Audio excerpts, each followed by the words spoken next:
Kicking it off with Deb Riley from Mason County Public Health. Good morning, Deb. Good morning. How are you? Just fine, thank you. Welcome to summer. Oh, it's beautiful out there right now. It sure is. We're going to talk today with you a little bit about lead in the water. We have heard stories all around the country about lead coming up in pipes, and so we thought we'd just get you in here to talk a little bit about Mason County and the lead in the water and how it gets there, because I think there's some misconceptions about that as well. Absolutely. We've heard so much about lead in the drinking water after the issues Flint, Michigan experienced. We are so fortunate here that most of the water that the people in this area drink come from wells. We're not pulling it out of a contaminated river, something that has to be treated a lot before it comes into our homes. Part of what they found in Flint was that the water purveyor wasn't adequately treating the water coming out of the river, and so it was corroding the pipes, and that's where your lead comes from. Oh, okay. So we have really good water. So most of our places around here that have lead problems are in some of the fixtures. They're, as people watch the evening news sometimes, they're in little short pieces of connector pipes from the house. They're in some lead solder that's been used on the pipes. In older homes, a few more issues. So what we're encouraging people to do, if they have an older home, is to run their water for about 2 minutes before they start using any drinking water in the mornings. It's that water that's been sitting in the pipes. The lead kind of leaches out into the water. So if you get rid of that, then as the water's running throughout the day, it should be fine. We suggest that people take a shower with the first water of the morning, water their plants, do a load of laundry, flush the toilets, you know, all those sorts of things that sometimes aren't the first thing you do, but will take care of that water. Don't use it to make your coffee first thing in the morning. So it doesn't matter which outlet the water goes out of, after 2 minutes or so, the pipes throughout the whole house would be? Should be. Huh, okay. Yeah, because it's all a connected system. You shouldn't have any dead ends sitting there just waiting. And if you do, that's something that you should talk to your plumber about. So the lead pipes are usually outside of the house? Most often, yes. So when you're running the water, that would go through and then wouldn't affect what's inside. Yeah, but you can get lead that kind of settles and sits in the hot water tank. So whenever you cook, you should use your cold water, not the hot. Oh man, my mind just went south there. It's the fixtures. Sometimes, in the schools, we're seeing lead in drinking fountains. And that's because that's an add-on fixture, and the water sits in there overnight. It's not used very frequently during the day, and a lot of schools or businesses, to mitigate the lead issues they're having with those fixtures, are removing them or blocking them off so that people can't use them, just to get away from any potential to harm someone. The AP Associated Press reached out to all the school districts in the state a couple months ago to see how they were working through this, if they were testing themselves, and we heard some reports of some schools that came back in Thurston County. Have you had a chance to talk with anybody around these parts of the schools around here? Well, Superintendent Randy Dorn's office sent out information to all of the schools. Okay. We also got a copy of it at the health departments locally, so we knew what was being sent out. I called all of our schools, left messages with the very nice people who answered the phones. We have got some great people in this county. Told them that I know that the Superintendent of Public Instruction's office sent you this stuff. We're here if you need us for this and for other things that are health related.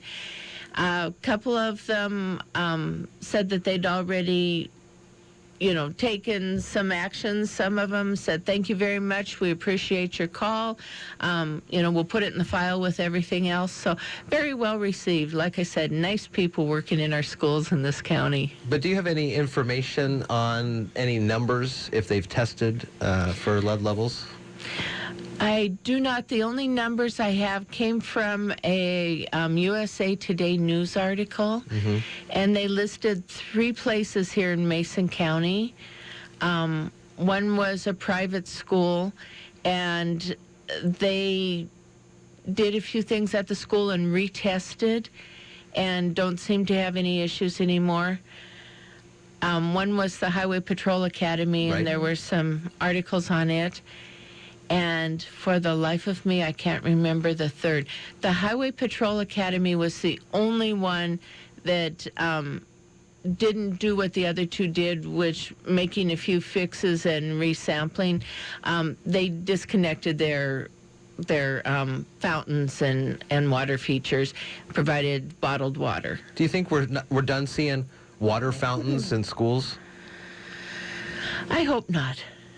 I hope not. It's an easy way for the kids to get plenty of water without getting a mountain of plastic bottles. Yeah, okay. What are some other ways that Mason County Public Health can help folks if they think about this or other concerns that they may have? Well, let's start with lead just a little bit, because water is a very, very small contributor to lead in our everyday lives. There's lead paint that we've all heard about, and if you have a home that was built, I think, before 1977, there's a possibility there's some lead paint in it. It is one of those things you have to disclose in a property sale under state law. A lot of the hobbies and activities we do, stained glass people, they're using leaded glass. Yeah. People who reload their own shells for rifles and pistols, they're working with lead. Lead-contaminated soil. We don't have it so bad here, but places you have highway interchanges. And where's the cheapest land in the county, wherever that is, right there by the highway interchange. So that's where they buy the land to build the schools. Interesting. So just some of those planning things that happened historically that we're all paying for now. Let me see if I missed any place here. Children's toys and jewelry. Sure. Coming from China and Mexico. Some of those really beautiful pots and pitchers and things from Mexico, the vibrant colors with the little gold edging around them, those can be high in lead. Interesting. And you can buy, for those sorts of things, you can buy little lead test kits at a hardware store. And they're a little swab, and you kind of break the container and rub it on the area, and it will turn a color. The last ones I used were pink if there's lead detected above levels. Interesting. Could you do that if you're doing a walkthrough on a house and rub that on painted walls to see? I think it might work. You'd have to read the directions on the packet, but that's very possible that could work. Interesting. So also back to the water, you would just take a sample of the water and send it off to bring it into you guys? We don't do lead sampling, but there are many labs in our area that do. And one of the closest is in West Olympia, and their lead test is only $27. Oh, okay. So it's not very much for peace of mind. The prices, they say, between $25 and $40 for a lead test.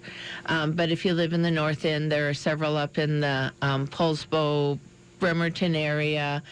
We have a couple down here, but there is one in West Olympia that's very close for our citizens. Yeah, wonderful.